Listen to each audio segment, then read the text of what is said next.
final thoughts for President Obama. Here we go. Over the last 8 years, you've been chipping away at our country's strength little by little. You allowed the world to walk all over us, and not just allowed, welcomed it. From day one, you set out on an American apology tour, and it hasn't stopped yet.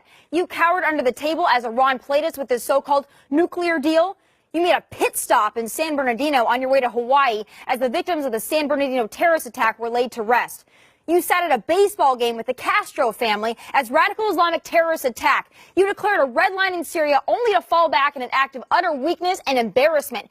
You allowed the world to outsmart and outmaneuver you, meanwhile leaving our brave men and women overseas with their hands tied to fight an endless war you have no plan or desire to win. And now you're going to be Mr. Tough Guy?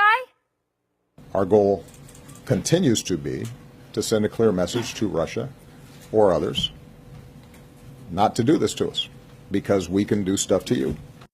Look at that. Now Barry has some guts. Now, with only a couple weeks and one expensive taxpayer-paid vacation left, and you're going to be a cowboy? Amazing.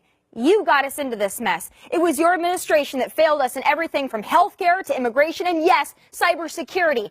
Now you're going to get revenge on the Russians because they allegedly exposed the DNC BS for what it really was, and your shorter, rounder legacy protector lost the election?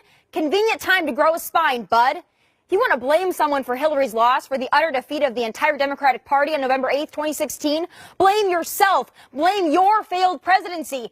Be honest. You don't give a flying squirrel Hillary lost. You're just embarrassed that you endorsed a lying loser and your party paid for it.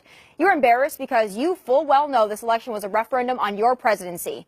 Turns out everyday Americans aren't as enamored with you as the mainstream media. Go figure.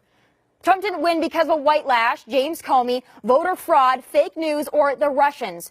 Trump won because you and the Democrats lost sight of what the people elected you to do. You are the biggest missed opportunity of a president we've ever seen. First black president, and race relations haven't been this bad since the 60s. You had a chance to make history, same as Hillary, and all either of you have done is make excuses.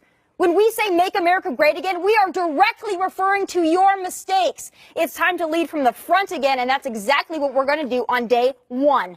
Not 7 years and 335 days later. So enjoy your last 30 days, Barry, and let the countdown continue.